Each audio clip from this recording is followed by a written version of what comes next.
지금 이 순간에도 전 세계 식품 기업들이 한국으로 모여들고 있습니다. 이유는 단 하나. 바로 K푸드입니다.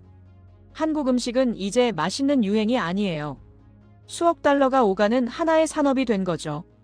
지난 6월 9일 일산 킨텍스에서 서울푸드 2026이 막을 올렸습니다. 그런데 이 행사 단순한 음식 박람회가 아니에요. 올해는 무려 49개국에서 1,800개 식품 기업이 참가했습니다. 역대 최대 규모죠. 이 가운데 해외 기업만 288곳에 달합니다. 전시 부스는 3,400개가 넘어요. 1983년에 시작해 올해로 44회차를 맞은 이 행사는 상하이, 방콕, 도쿄와 어깨를 나란히 하는 아시아 4대 식품 박람회로 꼽힙니다. 전시장은 국내관과 국제관 그리고 푸드테크관으로 나뉘어 가득 찼어요. 한쪽에서는 인공지능과 로봇이 만드는 미래 식품을 주제로 한 컨퍼런스도 열렸죠. 단순히 음식을 늘어놓는 자리가 아니라 식품 산업의 다음 단계를 보여주는 무대였던 셈입니다. 더 놀라운 건 수출 상담 규모예요. 주최 측 사전 집계 기준으로 약 6억 5천만 달러. 지난해보다 약 160%나 늘어난 수치입니다. 다만 한 가지는 짚고 넘어가야 해요. 이 금액은 확정된 수출액이 아닙니다. 앞으로 이뤄질 상담의 목표이자 예상 규모죠. 그래도 분명한 건 있어요. 한국 음식을 사기 위해 세계가 미리 줄을 서기 시작했다는 겁니다. 여기서 가장 중요한 포인트가 있어요. 이건 외국인이 한국 음식을 좋아한다는 이야기가 아닙니다. 세계의 식품 기업과 바이어들이 직접 한국으로 찾아오고 있다는 거죠. 좋아하는 것과 돈을 들고 오는 건 전혀 다른 이야기예요. 예전에는 외국인이 한국 음식을 먹는다고 하면 대부분 김치나 불고기 비빔밥 정도를 떠올렸죠. 한정식 집에서 한번 경험해보는 이국적인 음식. 딱 그 정도였어요. 그런데 지금은 완전히 다릅니다. 라면, 김밥, 떡볶이, 냉동 만두, 소스, 김간편식까지. 한국 음식의 범위가 훨씬 넓어졌어요. 한두 개 음식이 반짝 뜬 게 아닙니다.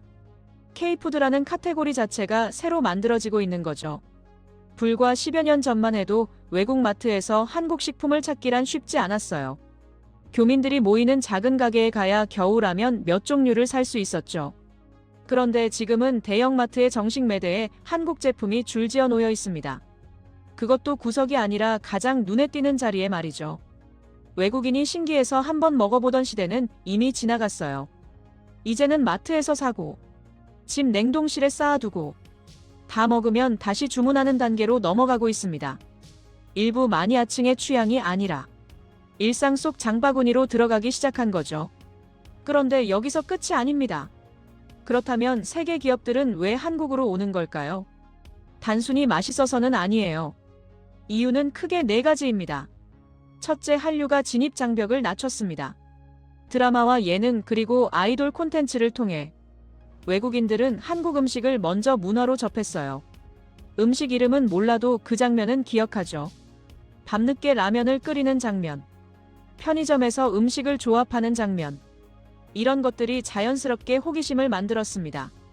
한 번 본 음식은 한 번 먹어보고 싶어지는 법이죠. 특히 어린 세대일수록 그래요. 한국 콘텐츠를 보며 자란 아이들에게 한국 음식은 낯선 외국 음식이 아닙니다. 어릴 때부터 익숙하게 보고 듣던 친근한 음식이죠. 이 세대가 자라면서 K푸드의 시장도 함께 커지고 있는 겁니다. 둘째, 한국 음식은 따라하기가 쉬워요. 이건 수출에서 엄청난 강점입니다. 식당에 직접 가야만 먹을 수 있는 음식이 아니거든요. 라면, 냉동김밥, 만두, 소스, 김처럼 집에서 데우거나 끓이기만 하면 되는 제품이 많죠. 요리를 몰라도 누구나 만들 수 있어요. 바다 건너에서도 똑같은 맛을 낼 수 있다는 뜻입니다. 게다가 냉동과 건조 기술 덕분에 오래 보관할 수 있어요. 오래 보관할 수 있다는 건 멀리까지 보낼 수 있다는 거죠. 수출이라는 관점에서 보면 이만한 조건이 없습니다. 셋째, 맛이 강하고 영상으로 담기 좋아요. 매운맛, 치즈, 바삭함, 그리고 편의점 조합까지. K푸드는 화면 속에서 유난히 반응이 잘 나옵니다. 한 입 먹고 놀라는 표정 하나가 그대로 콘텐츠가 되죠. 그래서 SNS에서 빠르게 퍼져요. 그리고 SNS에서 퍼진 음식은 다시 마트 매대의 매출로 돌아옵니다. 관심이 곧 구매로 이어지는 구조죠. 실제로 매운 한국 라면 하나가 도전 영상으로 퍼지면서 전 세계 매대에서 동의나기도 했어요. 누군가의 짧은 영상 하나가 지구 반대편 마트의 재고를 흔드는 시대입니다. 넷째, 한국 기업들이 상품화를 정말 잘합니다. 이게 어쩌면 가장 핵심일지도 몰라요. 한국 기업은 전통 음식을 그대로 팔지 않아요. 외국인이 먹기 쉽게 포장을 바꾸고 오래 보관할 수 있게 냉동 기술을 더하고 조리법은 최대한 단순하게 다듬죠. 바로 이 지점이에요. 음식이 산업으로 바뀌는 순간이 바로 여기입니다. 그리고 이 흐름에는 대기업만 있는 게 아니에요.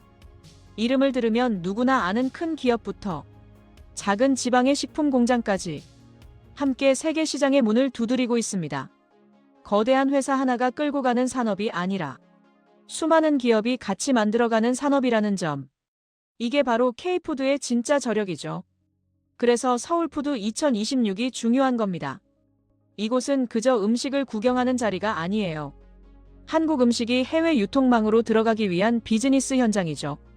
실제로 올해는 미국이 주빈국으로 참가했습니다. 독립 250주년을 맞은 미국이 40여 개 기업으로 사절단을 꾸려 한국을 찾았어요. 세계 최대 식품 시장을 가진 나라가 한국 식품 전시회에 손님 자격으로 온 겁니다. 상담의 무게도 남달랐어요. 코트라는 이 기간에 해외 바이어 수출 상담회를 열었습니다. 46개국에서 온 288개 바이어가 한국 식품 기업과 마주 앉았죠. 올해 상담 목표는 무려 5,000건입니다. 참고로 지난해에도 약 5억 달러 규모의 상담 성과가 있었어요. 한 해 반짝하고 끝난 수치가 아니라 해마다 쌓이며 커지고 있는 흐름이라는 거죠.